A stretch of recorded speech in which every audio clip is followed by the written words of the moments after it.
বাংলাদেশের রাজনীতিতে ব্যাপক পরিবর্তন এসেছে। গত 5 আগস্ট প্রধানমন্ত্রী পদ থেকে পদত্যাগ করে ভারতে পলায়ন করেন শেখ হাসিনা।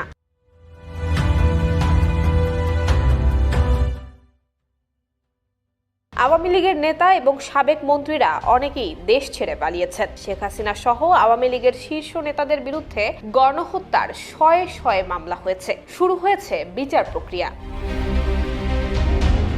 আওয়ামী লীগের রাজনীতির প্রশ্নে অনেকে বলছেন দলটির ভূমিকার জন্য জাতির কাছে ক্ষমা চাওয়া উচিত। এমন অবস্থায় আত্মগোপনে থাকা আওয়ামী লীগের যুগ্ম সাধারণ সম্পাদক আ.ফ.ম. বাহাউদ্দিন নাসিম গত বৃহস্পতিবার একটি বেসরকারি টেলিভিশনের সঙ্গে টেলিফোনে কথা বলেছেন। সেটি আবার শেয়ার করা হয়েছে আওয়ামী লীগের অফিসিয়াল ফেসবুক পেজ থেকে। সেখানে বাহাউদ্দিন নাসিম বলেছেন, প্রকৃতপক্ষে আমরা যদি ভুল করে থাকি অথবা অন্যায় করে থাকি, সেই অন্যায়ের জন্য জাতির কাছে ক্ষমা চাইতে আমাদের কোনো আপত্তি